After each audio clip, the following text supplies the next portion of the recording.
حضرت امام زید رضی اللہ تعالی عنہ کا تعلق اس خاندان کے ساتھ ہے جن کے بارے میں کسی بزرگ نے کہا تھا، میں اس خاندان کی تعریف کیسے کر سکتا ہوں کہ جن کے نانا گرامی صلی اللہ علیہ وسلم کی خدمت کے لیے اللہ رب العالمین نے سید الملائکہ حضرت جبریل امین علیہ السلام کو مقرر فرمایا ہے۔ سبحان اللہ۔ تو ہمیں حضرت امام زید رضی اللہ تعالی عنہ کے تعارف کے لیے سب سے پہلے انہی ہستیوں کی بارگاہ میں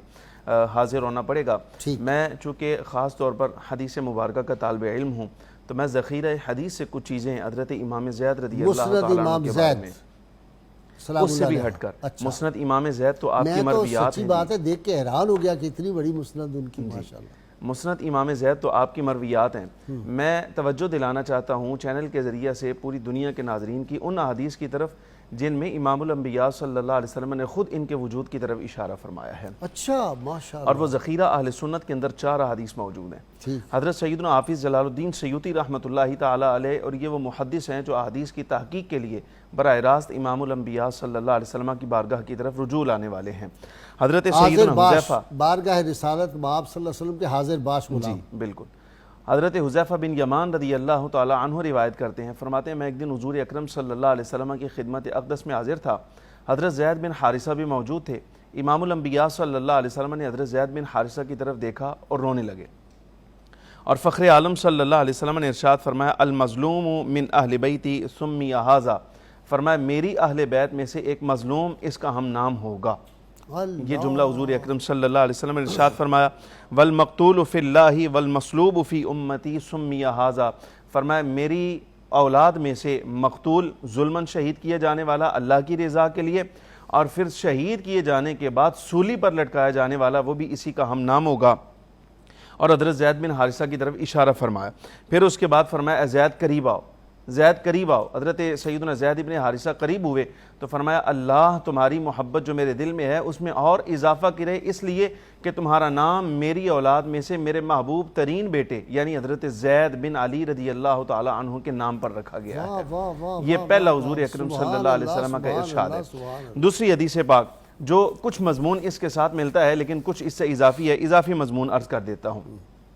امام الانبیاء صلی اللہ علیہ وسلم نے ارشاد فرمایا میری امت میں سے شہید کیا جانے والا القائم بالحق، اور حق کے ساتھ قائم رہنے والا، وہ میری اولاد کا ایک فرد ہوگا جس کو کناسہ کے مقام پر یعنی کوفہ میں کناسہ کی جگہ پر شہید کیا جائے گا، سولی دیا جائے گا۔ وہ امام المجاہدین ہوں گے اور جن کی پیشانیاں اعضاء وضو کی وجہ سے چمکنے والے ہیں ان کے قائد ہوں گے۔ یأتی یوم القیامت و اصحابہ، وہ خود اور ان کے اصحاب قیامت کے دن اس طرح سے آئیں گے کہ ملائکہ ان سے ملاقات کرتے ہوئے انہیں کہیں گے ادخلوا الجنت لا خوف علیکم ولا انتم تحزنون، جنت میں اے زید تم اور تمہارے اصحاب اس طرح شامل ہو جاؤ، نہ تمہیں کوئی غم لاحق ہو نہ تمہیں کوئی خوف ہو، یعنی نہ اپنی ذات کے بارے میں تمہیں کوئی ڈر ہو نہ اپنے مقلدین اور اپنے چاہنے والوں کے بارے میں تمہیں کسی قسم کا کوئی غم لاحق ہو۔ اور تیسری حدیث پاک جو حضرت امام حسین رضی اللہ تعالی عنہ کو مخاطب کر کے امام الانبیاء صلی اللہ علیہ وسلم نے ارشاد فرمایا تھا، فرمایا اے حسین بیٹا آپ کی صلب میں سے ایک بیٹا ایسا عطا ہوگا آپ کو، یعنی آپ کی اولاد میں سے ایک ایسا فرد پیدا ہوگا کہ قیامت کے دن لوگوں کی صفوں کو چیرتا ہوا، یعنی اعضاء جن کے چمکتے ہیں جو بغیر حساب جنت کے جائیں گے ان کی صفوں کو چیرتا ہوا سب سے پہلے جو جنت میں جائے گا فرمایا وہ تمہاری اولاد کا ایک فرد ہوگا، اور اشارہ حضرت امام زید رضی اللہ تعالیٰ عنہ کی طرف تھا۔ اور آخر میں ایک درد جس کا اظہار آپ نے کیا وہ حضرت امام زید رضی اللہ تعالیٰ عنہ کو شہید کرنے والے ظالموں کے بارے میں تھا کہ اگر ان کے بارے میں مثال کے طور پہ آج فیصلہ کیا جانا چاہیے تو پھر کیسے کیا جائے گا، وہ حضور اکرم صلی اللہ علیہ وسلم نے اس کی طرف خود اشارہ فرمایا ہے۔ امام الانبیاء صلی اللہ علیہ وسلم سے حضرت انس رضی اللہ تعالیٰ عنہ روایت کرتے ہیں فخر عالم صلی اللہ علیہ وسلم نے فرمایا میری اولاد کا ایک فرد جس کا نام زید ہوگا اور کوفہ میں کناسہ کے مقام پر شہید کیا جائے گا، یدعو الی الحق، وہ حق کی دعوت دینے والا ہوگا، جو اس کی شرمگاہ پر نظر کرے، یعنی شہادت آپ کی ایسی ہوئی جو اس کی شرمگاہ پر نظر کرے اللہ اس آنکھ کو نابینا کر دے، او کما قال صلی اللہ علیہ وآلہ وسلم۔ یہ فخر عالم نور مجسم صلی اللہ علیہ وسلم یہ ڈائریکٹ حدیث مبارکہ ہے، اللہ اکبر جی۔